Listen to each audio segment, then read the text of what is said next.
नमस्कार दर्शक बंधु आज हूँ 17 जानुआरी शनिवार। चलतु आज दिनर किछि मुख्य खबर उपरे नजर पकाइबा। प्रथम रही 75 देश पई भिजा बंद कला अमेरिका। रूस और ईरान समेत मोट 75 देशर नागरिकों पई भिजा प्रक्रिया को सामयिक भावे बंद करने को निष्पत्ति नहीं ट्रंप प्रशासन। फॉक्स न्यूज रो एक रिपोर्ट अनुसार यही निषेधादेश जानुआरी 21 तारिख लागू हेबो।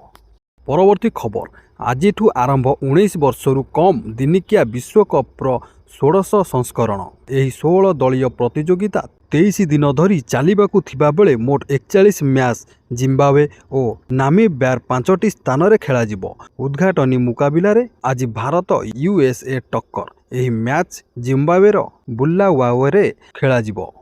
परवर्ती खबर सरकार विरोधी विक्षोभ भितर आंदोलनकारी प्रति आहुरी कठोर हेले ईरान सरकार।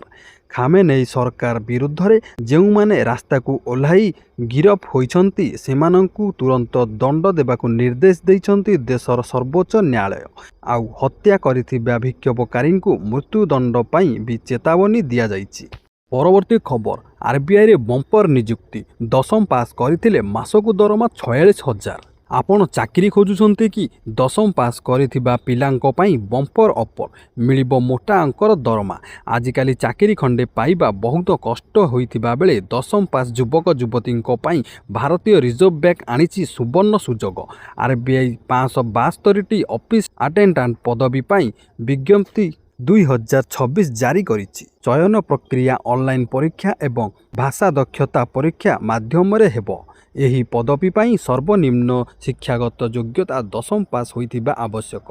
प्रार्थीक बयस 18 रु 25 वर्ष मध्य हेबा आवश्यक। यही पदवी पाई स्थानीय भाषा रे दक्षता थिबा मध्य आवश्यक। एथिपाई प्रार्थी जेउ राज्य केंद्र शासित प्रदेश रे आवेदन करूछंती सेही राज्य केंद्र शासित प्रदेश रो बासिंदा होइथिबा मध्य आवश्यक। परवर्ती खबर आम बस ड्राइवरंको पई आसिला बड़ गाइडलाइन। केमिति सुरुखुरुरे चलिबो आम बस सेवा। उच्च स्तरीय बैठक रे ड्राइवरंको आसिला गाइडलाइन। पुराना बस स्क्रैपिंग होई आसिबो नुआ छोट बस। लगातार दुर्घटना और खामखियाली गाड़ी चालना को नहीं एबे विवाद रे आम बस। लोकों सुविधा पई राज्य रे चालुथिबा एही बस सेवा उपरे लोकों आक्रोश बढ़ुथिबा बेले एहाकू सुरुखुरुरे चलाइबा पई अंटा भिड़िछंती राज्य सरकार। एथिपाई परिवहन विभाग सचिव उषा पाढ़ीଙ୍କ अध्यक्षतार बसिथिला एक उच्च स्तरीय बैठक। मो बस ड्राइवरଙ୍କ नियुक्ति और श्रृंखला उपरे किछि कठोर निष्पत्ति निया जाइछि। बैठक रे शामिल होइतिले परिवहन कमिशनरଙ୍କ सह रूट परिचालना निर्देशक संजय विश्वाल। परवर्ती खबर अष्टम पे कमिशन पूर्वरु सरकारी कर्मचारी को बड़ उपहार। केंद्र सरकार अष्टम वेतन कमिशन लागू हेबो। पूर्वरु केंद्र सरकारी कर्मचारी पई खुशी खबर। सरकार एक नूतन कंपोजिट सैलरी अकाउंट पैकेज आरंभ करिसंती। यह एक बैंक अकाउंट हेबो जहाँ कर्मचारी को गोटिए वेतन अकाउंट रे बीमा ऋण एवं बैंकिंग सेवा प्रदान करिबो। केंद्र सरकारी कर्मचारी मानंको पई दरमा आउ केवल मासिक खर्च पूर्ण करिवार एक माध्यम हेबो नाही बरं समान अकाउंट बीमा स्वास्थ्य कवरेज एवं सुलभ बैंकिंग सुविधार एक व्यापक पैकेज होइजिबो। आर्थिक सेवा विभाग सार्वजनिक क्षेत्रर बैंक गुड़िक सहित मिसी कंपोजिट सैलरी अकाउंट पैकेज आरंभ करिछि जहाकू सरकारी व्यवस्था रे काम करुथिबा कर्मचारी मानंको पई एक प्रमुख कल्याणकारी वर्धक भावरे विवेचना करा जाए। परवर्ती खबर यात्रींको पई सुवर्ण सुजोग। मात्र 1 टंकारे आपण विमान यात्रा करि परिबे। विमान यात्रींको पई इंडिगो एयरलाइंस पक्षरु सुवर्ण सुजोग। ए सुजोग जमारू भी हाथ छड़ा करंतुनी। तुरंत टिकेट बुक करि नियंतु कारण मात्र 1 टंकारे मिलुची फ्लाइट टिकेट। इंडिगो एयरलाइंस एहार यात्री मानंको पई एक चमत्कार नुआ वर्षर सेल इनटू 2026 घोषणा करिछि। एही सेल रे वयस्क मानंको सह पिला मानंको पई मध्य विशेष ऑफर रहिछि। जदि आपण इंडिगोर वेबसाइट किंबा आप माध्यम रे घरोई विमान बुक करंती तेबे 1 मासरु 24 मास बयसर शिशु माने मात्र 1 टंकारे यात्रा करि परिबे। तथापि एथिपई चेक इन समय रे जन्म प्रमाणपत्र हॉस्पिटल डिस्चार्ज पेपर टीकाकरण प्रमाणपत्र किंबा पासपोर्ट भली बयस प्रमाणकारी डॉक्यूमेंट देखाइबा बाध्यतामूलक। यही प्रमाण बिना शिशुर टिकेट पई संपूर्ण टंका देबाकू पड़िबो।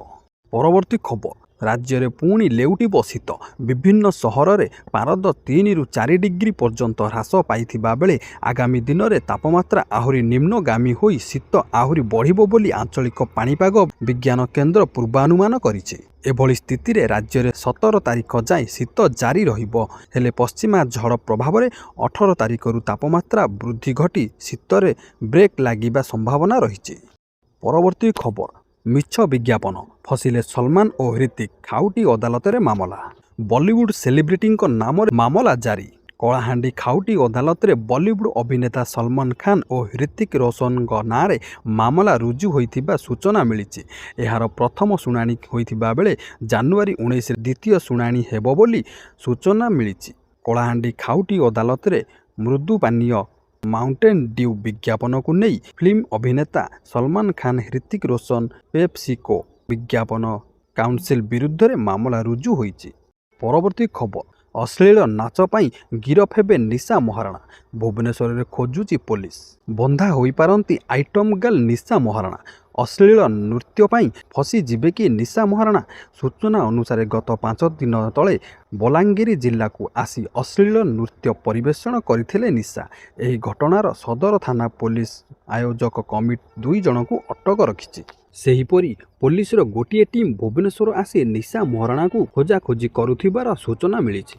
ପରବର୍ତ୍ତୀ ଖବର, ହାଇକୋର୍ଟର ବଡ଼ ରାୟ। ଅଧିକ ଦିନ ଧରି ଶାରୀରିକ ସମ୍ପର୍କ ଜବରଦସ୍ତି ନୁହେଁ ବୋଲି ହାଇକୋର୍ଟ ନିର୍ଦ୍ଦେଶ ଦେଇଛନ୍ତି। ବର୍ତ୍ତମାନ ସମୟରେ ଲିଭ୍-ଇନ୍‌ରେ ରହିବା ଏକ ଫ୍ୟାସନ୍ ହୋଇଗଲାଣି। କିନ୍ତୁ ଏହି ଫ୍ୟାସନ୍ ପାଇଁ ଅନେକ କିଛି ଘଟଣା ଘଟିଥାଏ, ଯାହାଦ୍ୱାରା ବିବାଦ ଘଟଣା ମଧ୍ୟ ସାମ୍ନାକୁ ଆସିଥାଏ। ତାହା ଭିତରେ ସବୁଠୁ ବଡ଼ ଅଭିଯୋଗ ହେଉଛି ଶାରୀରିକ ସମ୍ପର୍କକୁ ନେଇ। ଏହି ଅଭିଯୋଗକୁ ଆଧାର କରି ହାଇକୋର୍ଟ ଏକ ଗୁରୁତ୍ୱପୂର୍ଣ୍ଣ ରାୟ ଶୁଣାଇଛନ୍ତି। ହାଇକୋର୍ଟ ଗୁରୁତ୍ୱପୂର୍ଣ୍ଣ ରାୟ ଅନୁଯାୟୀ ଯଦି 2 ଜଣ ମଧ୍ୟରେ ଅଧିକ ଦିନ ଧରି ଶାରୀରିକ ସମ୍ପର୍କ ରହିଛି, ତେବେ ଏହାକୁ ଜବରଦସ୍ତି ବୋଲି ଧରାଯାଇ ପାରିବ ନାହିଁ। ଏହି ଅଭିଯୋଗକୁ ଆଧାର କରି ଜଣେ ବ୍ୟକ୍ତିକୁ ବଳାତ୍କାର କରିଥିବା ଅଭିଯୋଗରେ ଦୋଷୀ ସାବ୍ୟସ୍ତ କରାଯାଇ ପାରିବ ନାହିଁ ବୋଲି ହାଇକୋର୍ଟ କହିଛନ୍ତି। ପରବର୍ତ୍ତୀ ଖବର, 7 ଦିନର ଚିକିତ୍ସା ପରେ ଆଖି ବୁଜିଲେ କୁନି ଛତ୍ରିଆ। ସେ ବଲାଙ୍ଗୀର ଜିଲ୍ଲା ତୁସୁରାରୁ ଯାଇ ରାଜ୍ୟ ତଥା ରାଜ୍ୟ ବାହାରେ ଘୁଡ଼ୁକା ବାଦ୍ୟ କରିବା ସହ ଲୋକଗୀତ ଗାୟିକା ଭାବେ ବେଶ୍ ସୁନାମ ଅର୍ଜନ କରିଥିଲେ। ପରବର୍ତ୍ତୀ ଖବର, ସୁବର୍ଣ୍ଣପୁର ଜିଲ୍ଲାର ତରଭା ବ୍ଲକ ପାନମୁରା ସ୍ଥିତ ଇଥାନଲ ଫ୍ୟାକ୍ଟ୍ରିରେ ଅଗ୍ନିକାଣ୍ଡ। ଅଗ୍ନିକାଣ୍ଡରେ ଜଳି ପୋଡ଼ି ପାଉଁଶ ହୋଇଯାଇଛି। ଏଥିରେ ବ୍ୟାପକ କ୍ଷୟକ୍ଷତି ହୋଇଥିବାର ସୂଚନା ମିଳିଛି। ପରବର୍ତ୍ତୀ ଖବର, ପଛୁଆ ବର୍ଗଙ୍କ ଦୀର୍ଘ ଦିନର ଦାବି ଉପରେ ଖୁବ୍ ଶୀଘ୍ର ବାଜିବ ମୋହନ ସରକାରଙ୍କ ମୋହର। ଉଚ୍ଚଶିକ୍ଷା ପରେ ଏବେଠୁ ମେଡିକାଲ ଏବଂ ଇଞ୍ଜିନିୟରିଂ ଶିକ୍ଷାରେ ବି ମିଳିବ ସଂରକ୍ଷଣ। ଚଳିତ ବର୍ଷଠାରୁ 11.25% ସିଟ୍ ସଂରକ୍ଷଣ ପାଇଁ ଯୋଜନା କରୁଛନ୍ତି ସରକାର। ବଡ଼ କଥା ହେଲା, ମେଡିକାଲ ଏବଂ ଇଞ୍ଜିନିୟରିଂରେ SC/STଙ୍କୁ ମିଳିବ 2 ଗୁଣା ସଂରକ୍ଷଣ। କିନ୍ତୁ ବିରୋଧୀଙ୍କ ଦାବି ଖାଲି ଶିକ୍ଷାରେ ନୁହେଁ, OBCଙ୍କୁ ନିଯୁକ୍ତି କ୍ଷେତ୍ରରେ ବି ସଂରକ୍ଷଣ ଦିଅନ୍ତୁ ସରକାର। ଏପଟେ ପଛୁଆ ବର୍ଗ ମଞ୍ଚର ଦାବି 11 ନୁହେଁ 27% ସଂରକ୍ଷଣ ଦିଅନ୍ତୁ ସରକାର। ପରବର୍ତ୍ତୀ ଖବର, ଫଟାଫଟ ଅର୍ଡର ଡେଲିଭରି ଉପରେ ରୋକ। 10 ମିନିଟରେ ଅର୍ଡର ଡେଲିଭରିକୁ ନେଇ କଠୋର ହେଲେ କେନ୍ଦ୍ର ସରକାର। ଡେଲିଭରି ବୟଙ୍କ ସୁରକ୍ଷା ସୁନିଶ୍ଚିତ କରିବାକୁ ଯାଇ 10 ମିନିଟ ଡେଲିଭରି ଉପରେ ସରକାର ହସ୍ତକ୍ଷେପ କରିଛନ୍ତି। କେନ୍ଦ୍ର ସରକାରଙ୍କ ହସ୍ତକ୍ଷେପ ପରେ ବ୍ଲିଙ୍କିଟ୍ ସମସ୍ତ ବ୍ରାଣ୍ଡରୁ 10 ମିନିଟ ଡେଲିଭରି ଫିଚରକୁ ହଟାଇବାକୁ ଘୋଷଣା କରିଛି। କେନ୍ଦ୍ର ଶ୍ରମ ମନ୍ତ୍ରୀ ମନସୁଖ ମାଣ୍ଡଭିୟ 10 ମିନିଟ ଡେଲିଭରି ପ୍ରସଙ୍ଗକୁ ନେଇ କ୍ୱିକ୍ କମର୍ସ ସେକ୍ଟରରେ ସକ୍ରିୟ କମ୍ପାନୀଗୁଡ଼ିକ ସହ ଆଲୋଚନା କରିଛନ୍ତି। ପରବର୍ତ୍ତୀ ଖବର, ମାଗଣା ରାସନ ନେଉଥିବା ଲୋକଙ୍କ ପାଇଁ ଖୁସି ଖବର। 1 କେଜି ନୁହେଁ 9 କେଜି ମିଳିବ ଗହମ। ତେବେ ସରକାର ରାସନ କାର୍ଡ ଧାରକଙ୍କୁ ଗୁରୁତ୍ୱପୂର୍ଣ୍ଣ ଆଶ୍ୱସ୍ତି ପ୍ରଦାନ କରିଛନ୍ତି। ରାଜ୍ୟ ସରକାର ଖାଦ୍ୟ ଯୋଗାଣ ବିଭାଗ ଦ୍ୱାରା ଯୋଗାଇ ଦିଆଯାଉଥିବା ଗହମର ପରିମାଣ ବୃଦ୍ଧି କରାଯାଇଛି। ବିହାରର ଆରୱଲ ଜିଲ୍ଲାର 1,11,245 କାର୍ଡ ଧାରକ ଏହାଦ୍ୱାରା ଉପକୃତ ହେବେ। ଏହି ମାସରୁ ହିତାଧିକାରୀମାନେ 1 କିଲୋଗ୍ରାମ ପରିବର୍ତ୍ତେ 2 କିଲୋଗ୍ରାମ ଗହମ ପାଇବେ। ସେହିପରି ଏବେ 4 କିଲୋଗ୍ରାମ ପରିବର୍ତ୍ତେ 3 କିଲୋଗ୍ରାମ ଚାଉଳ ମିଳିବ। ସେହିପରି ଅନ୍ତର୍ଦୟ ହିତାଧିକାରୀମାନେ 7 କିଲୋଗ୍ରାମ ପରିବର୍ତ୍ତେ 14 କିଲୋଗ୍ରାମ ଗହମ ଏବଂ 28 କିଲୋଗ୍ରାମ ପରିବର୍ତ୍ତେ 21 କିଲୋଗ୍ରାମ ଚାଉଳ ପାଇବେ। ଜିଲ୍ଲାରେ 16,367 ଅନ୍ତର୍ଦୟ ହିତାଧିକାରୀ ଏବଂ 94,878 PHS ହିତାଧିକାରୀ ଅଛନ୍ତି। ଖାଦ୍ୟ ଏବଂ ଗ୍ରାହକ ସୁରକ୍ଷା ବିଭାଗର ଏହି ନିଷ୍ପତ୍ତି ଜିଲ୍ଲାର ଲକ୍ଷ ଲକ୍ଷ ରାସନ କାର୍ଡ ଧାରକଙ୍କୁ ଲାଭ ଦେବ। ପରବର୍ତ୍ତୀ ଖବର, ମାଟିରେ ମିଶିବ ବର୍ତ୍ତମାନର 9 ତାଲା ସେଚ ସଦନ ଓ ରାଜୀବ ଭବନ। ଏନେଇ ସୂଚନା ଦେଇଛନ୍ତି ପୂର୍ତ୍ତମନ୍ତ୍ରୀ ପୃଥ୍ୱୀରାଜ ହରିଚନ୍ଦନ। ଏସବୁ କୋଠାଗୁଡ଼ିକ ବିପଦ ସଂକୁଳ ବୋଲି ଘୋଷଣା ହୋଇସାରିଛି। ତେଣୁ ଏହି କୋଠାଗୁଡ଼ିକୁ ଖୁବ୍ ଶୀଘ୍ର ଭାଙ୍ଗି ମାଟିରେ ମିଶାଯିବ। 9 ତାଲାରେ ଥିବା ବିଭାଗଗୁଡ଼ିକ ଅନ୍ୟତ୍ର ସ୍ଥାନାନ୍ତର କରାଯିବ। ସୁଭଦ୍ରା ଯୋଜନାକୁ ନେଇ ଏବେ ଗୋଟେ ବଡ଼ ଅପଡେଟ୍ ଆସିଛି।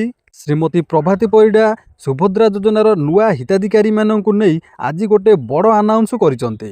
ଶ୍ରୀମତୀ ପ୍ରଭାତୀ ପରିଡ଼ା ପୂର୍ବରୁ ଆନାଉନ୍ସମେଣ୍ଟ କରିଥିଲେ ଏହି ଚଳିତ ସପ୍ତାହ ମଧ୍ୟରେ ସୁଭଦ୍ରା ଯୋଜନାର ନୂଆ ହିତାଧିକାରୀମାନଙ୍କୁ ଟଙ୍କା ମିଳିବା ପାଇଁ, କିନ୍ତୁ ଏପର୍ଯ୍ୟନ୍ତ ତାର ସଠିକ୍ ତାରିଖଟି ଘୋଷଣା କରିନଥିଲେ। କିନ୍ତୁ ଏବେ ବଡ଼ ଅପଡେଟ୍ ଆସିଛି। ଶ୍ରୀମତୀ ପ୍ରଭାତୀ ପରିଡ଼ା ଆଜି ଘୋଷଣା କରିଦେଇଛନ୍ତି ଯେ କେଉଁଦିନ ସୁଭଦ୍ରା ଯୋଜନାର ନୂଆ ହିତାଧିକାରୀମାନଙ୍କୁ ଟଙ୍କା ମିଳିବ। ଦେଖନ୍ତୁ, ଶ୍ରୀମତୀ ପ୍ରଭାତୀ ପରିଡ଼ା ଆଜି ଘୋଷଣା କରିଛନ୍ତି ମୋଟ 4,57,681 ଜଣ ମହିଳା ହିତାଧିକାରୀଙ୍କୁ ସୁଭଦ୍ରା ଟଙ୍କା ମିଳିବ ବୋଲି କହିଛନ୍ତି ଉପମୁଖ୍ୟମନ୍ତ୍ରୀ ପ୍ରଭାତୀ ପରିଡ଼ା। ସେ ଆହୁରି ମଧ୍ୟ କହିଛନ୍ତି ଯେ ନୂଆ ଭାବେ 1,78,398 ଜଣଙ୍କୁ ସାମିଲ କରାଯାଇଛି। ସେମାନେ ପାଇବେ ପ୍ରଥମ କିସ୍ତି। ତେବେ ପ୍ରଥମ ଓ ଦ୍ୱିତୀୟ କିସ୍ତିରୁ ବାଦ୍ ପଡ଼ିଥିବା 2,55,265 ଜଣଙ୍କୁ ସାମିଲ କରାଯାଇଛି। ସେମାନେ ବି ଏକାଥରକେ ପାଇବେ 2ଟି କିସ୍ତି। ସେହିପରି ଅଭିଯୋଗ ଶୁଣାଣିରେ 24,018 ଜଣ ହିତାଧିକାରୀଙ୍କୁ ସୁଭଦ୍ରାରେ ସାମିଲ କରାଯାଇଛି। ମୋଟ 250 କୋଟି ଟଙ୍କାର ସହାୟତା ରାଶି ଖାତାକୁ ଯିବ। ଗତ ନଭେମ୍ବର ମାସରେ ଆରମ୍ଭ ହୋଇଥିଲା ଆବେଦନ ପ୍ରକ୍ରିୟା। ବହୁଦିନରୁ ସ୍ଥଗିତ ଥିବା ସୁଭଦ୍ରା ପୋର୍ଟାଲ ବି ଖୋଲିଥିଲା। 2025 ମାର୍ଚ୍ଚ 31 ତାରିଖ ସୁଦ୍ଧା 21 ବର୍ଷ ବୟସ ହୋଇଥିବା ମହିଳାମାନେ ସରକାରଙ୍କ ଏହି ଯୋଜନାରେ ସାମିଲ ହେବା ପାଇଁ ଆବେଦନ କରିପାରିବେ ସୂଚନା ମିଳିଥିଲା। ସୁଭଦ୍ରା ହିତାଧିକାରୀଙ୍କ ପାଇଁ ବଡ଼ ଖବର। ଶ୍ରୀମତୀ ପ୍ରଭାତୀ ପରିଡ଼ା ଆହୁରି ଗୋଟେ ବଡ଼ ଘୋଷଣା କରିଛନ୍ତି। 60 ବର୍ଷ ହୋଇଥିବା ହିତାଧିକାରୀଙ୍କୁ ମିଳିବ ପେନ୍ସନ୍। ସୁଭଦ୍ରା ଉପରେ ପ୍ରଥମ ରାଜ୍ୟସ୍ତରୀୟ ପରିଚାଳନା ଏବଂ ତଦାରଖ କମିଟି ବୈଠକର ସମୀକ୍ଷା ପରେ ମହିଳା ଏବଂ ଶିଶୁ ବିକାଶ ବିଭାଗ ପକ୍ଷରୁ ସୂଚନା ପ୍ରଦାନ କରାଯାଇଛି ଯେ ସୁଭଦ୍ରା ଯୋଜନାର ହିତାଧିକାରୀମାନେ 60 ବର୍ଷ ବୟସ ପ୍ରାପ୍ତ କରିବା ପରେ ବାର୍ଦ୍ଧକ୍ୟ ପେନ୍ସନ୍ ପାଇଁ ଆବେଦନ କରିପାରିବେ। ମଧୁବାବୁ ପେନ୍ସନ୍ ଯୋଜନା ଏବଂ ଜାତୀୟ ସାମାଜିକ ସହାୟତା କାର୍ଯ୍ୟକ୍ରମରେ ସୁଭଦ୍ରା ଯୋଜନାର ପୂର୍ବତନ ହିତାଧିକାରୀଙ୍କୁ ଅନ୍ତର୍ଭୁକ୍ତ କରିବାକୁ ସରକାରଙ୍କ ପକ୍ଷରୁ ଚିଠି କରାଯାଇଛି। ତେବେ 60 ବର୍ଷ ବୟସ ପ୍ରାପ୍ତ କରିବା ପରେ ସୁଭଦ୍ରା ହିତାଧିକାରୀ MBPY ଓ NSAP ଅନ୍ତର୍ଗତ ଯେକୌଣସି ସାମାଜିକ ସୁରକ୍ଷା ପେନ୍ସନ୍ ପାଇଁ ଆବେଦନ କରିପାରିବେ। କିନ୍ତୁ ପେନ୍ସନ୍ ମଞ୍ଜୁରୀ ସମ୍ପୃକ୍ତ ଯୋଜନା ନିର୍ଦ୍ଦେଶାବଳୀ ଅନୁଯାୟୀ ସମସ୍ତ ଯୋଗ୍ୟତା ମାନଦଣ୍ଡ ପୂରଣ କରିବା ଜରୁରୀ। ଏହା ସହିତ ଏହି ବ୍ୟବସ୍ଥା ଉପଲବ୍ଧତା ଉପରେ ନିର୍ଭର କରିବ। ତେବେ ଦର୍ଶକ ବନ୍ଧୁ, ଶ୍ରୀମତୀ ପ୍ରଭାତୀ ପରିଡ଼ା ଆଜି ଏସବୁ ଘୋଷଣା କରିଛନ୍ତି। ତେବେ ଦର୍ଶକ ବନ୍ଧୁ, ଏବେ ଆସନ୍ତୁ ଜାଣିବା ସୁଭଦ୍ରା ଯୋଜନାର ନୂଆ ହିତାଧିକାରୀମାନଙ୍କୁ କେଉଁଦିନ ଏହି ସୁଭଦ୍ରା ଟଙ୍କାଟି ମିଳିବ। ଶ୍ରୀମତୀ ପ୍ରଭାତୀ ପରିଡ଼ାଙ୍କ କହିବା ଅନୁସାରେ ଆସନ୍ତା 18 ତାରିଖ ଭିତରେ ମିଳିବ ସୁଭଦ୍ରା ଟଙ୍କା। ତେଣୁ ଖୁବ୍ ଶୀଘ୍ର ହିତାଧିକାରୀଙ୍କୁ ମିଳିବ ସହାୟତା ରାଶି। ତେବେ ଦର୍ଶକ ବନ୍ଧୁ, ଜାନୁଆରୀ 18 ତାରିଖ ସୁଦ୍ଧା ଆପଣଙ୍କ ଆକାଉଣ୍ଟକୁ ସୁଭଦ୍ରା ଯୋଜନାର ଏକକାଳୀନ 10,000 ଟଙ୍କା କ୍ରେଡିଟ୍ ହୋଇଯିବ। ତେବେ ଜାନୁଆରୀ 18 ତାରିଖ ମାନେ ଆଉ 5 କି 6 ଦିନ ଭିତରେ ଆପଣମାନଙ୍କୁ ମିଳିଯିବ ସୁଭଦ୍ରା ଯୋଜନାର ଏକକାଳୀନ 10,000 ଟଙ୍କା। ପରବର୍ତ୍ତୀ ଖବର, ଗ୍ରାହକଙ୍କ ମଧ୍ୟରେ ସୁନା କିଣିବା ପାଇଁ ସବୁବେଳେ ଆଗ୍ରହ ଥାଏ, କିନ୍ତୁ ସୁନା ଓ ରୂପା ଦର ସବୁବେଳେ ପରିବର୍ତ୍ତନଶୀଳ। ଲଗାତାର କିଛି ମାସ ଧରି ସୁନା ଦର ବୃଦ୍ଧି ହେଉଥିବା କାରଣରୁ ଚିନ୍ତାରେ ଗ୍ରାହକ।